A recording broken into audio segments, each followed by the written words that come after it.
For those of you who don't know me, my name is Sam, and I'm Heine's dad. Um, I'd love to be there and would give nothing more tonight to be sitting there sinking a few beers. A little bit unwell at the moment, going through a bit of treatment and can't get there, so this is the next best thing, son. And in true Heine fashion, he said to me, I would much rather you are here for more birthdays than just come to this one, Dad. So make the rest of them. That's the plan. Thanks everyone for coming. He's 21 years old. It only seems like less today that you were born, mate. Um, big old, big old head. Um, I could go through a lot of different things. I'm sure there's going to be other different speeches where everyone goes through, how big he was and all the bits and pieces. But I thought, because there's so many different people there tonight from different walks of life, whether it's family, friends, schoolmates, sports mates, CrossFit, whatever it is, there's a lot of different things you probably don't understand that the reason that one is and why he is and how he is today dates back ages. So I'll sort of recap a few little stories, and yeah, you'll see why Wani is the way he is, which is awesome. When Wani was young, his first love was Thomas the Tank Engine Trains. Now, him and his cousin Dante, I don't know if Donnie was really that into it, in all honesty. He just went along for the ride, but shout out to Don. Wani was meticulous, like just with his train tracks and everything. Like it didn't matter how he always had it done the same way, or he'd do it and it had to be done this way or that way. Like Wani always had a plan and it always had to be. He had no problems playing by himself. He'd just be cruising with his trains if Dante didn't want to play or Sire break his track. But one of the funny ones I remember, I was walking past his room. He would have been about 3, and he'd made a round track, and he had Percy and Thomas, the two different trains. But for some reason, even though he was controlling it, he made them go in the same direction, as in they got to crash into each other.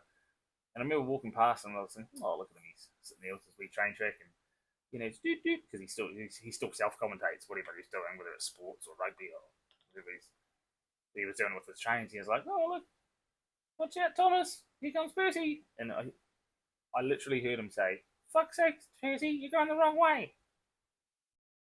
3. He was already anal about how things were supposed to go. Apparently, Percy, even though he's controlling him, apparently that was not on. After the trains came the dinosaur period, which was quite a ridiculous time for everybody involved. When we say you're into dinosaurs, Piney thought he was a fucking dinosaur, 100%. He thought he used to call himself Whiny Moses Rex, and it was different. Different. All the other cousins would be outside playing, popping manus in the pool at 38 degrees. Not Whiny. He'd be inside, surrounded by 200 plastic dinosaurs, making the noises like. He'd lived it, breathed it, just absolutely loved it. But it creates its own problems, like bedtime stories. They last for about an hour because the names are so bloody long.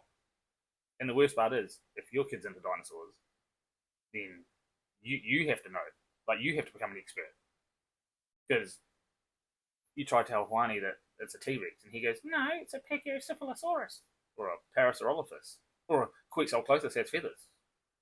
Yeah, I know. It made it hard. It was difficult on everyone. Difficult on everyone. One story that I still laugh about was when because he used to walk everywhere like a dinosaur, so it wasn't like he couldn't just like what normally he'd be like everywhere, like it's real slow. And there was one day at the supermarket, a lady stopped his mum and said, you're doing a really good job, because trying to do grocery shopping with a dinosaur is pretty fucking hard in all honesty. Like it takes. You can imagine someone like creeping around the aisles. Like, it's impossible. Yeah, so she told his mum that she was doing a really good job. She thought Viney had a disability. No, he's just a munter who thought he was a dinosaur. But early on, the signs were there that shows his dedication to his craft, being a dinosaur. He morphed pretty quickly from dinosaurs into wrestling, which was good. So I liked it because he could practice his moves on Heine with usually the catchphrase "Stop being a girl." You'd hear it, but then Heine then passed it down to Noah. So and then the abuse kind of followed. Mm. He'd be quite often. He'd be with his mate Alfie down the road, and they were just fiending for it. They loved their wrestling.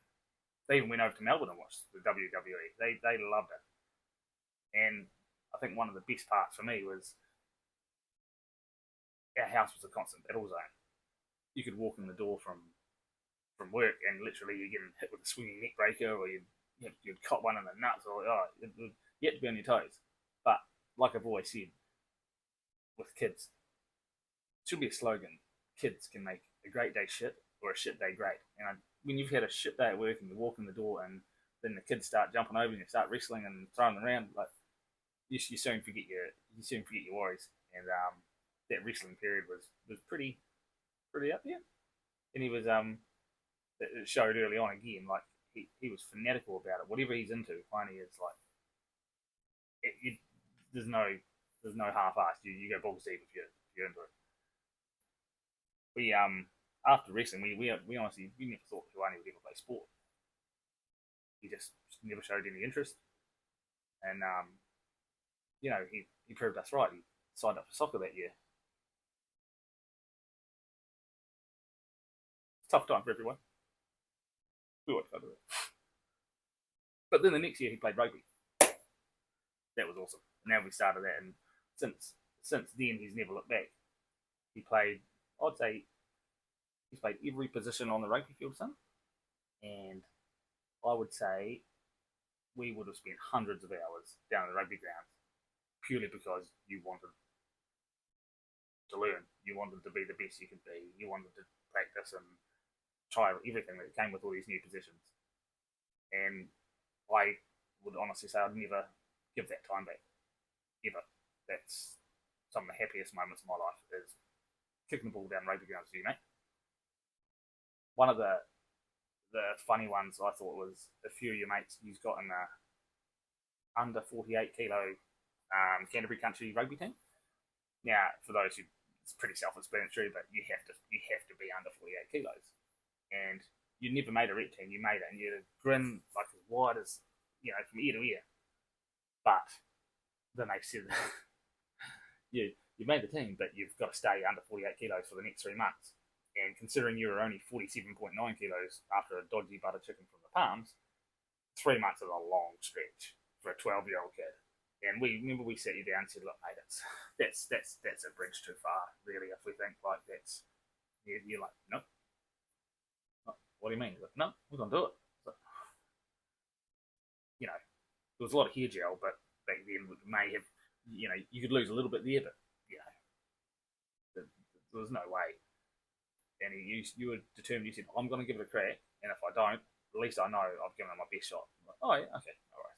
So we sort of thought, he'll, I don't know, cut back on something, even though he was skinny as anyway. No. For the next 3 months, after every dinner at night time, I need to put a hoodie on, put a garbage bag on, then put a jacket on, and do laps around the block. Every night. Middle of winter, and 3 months later, he was under, still. After weigh-in, he was allowed to eat what he wanted. He put on about 4 kilos. But that just shows, again, like another trait that you're seeing in today, determination. I think,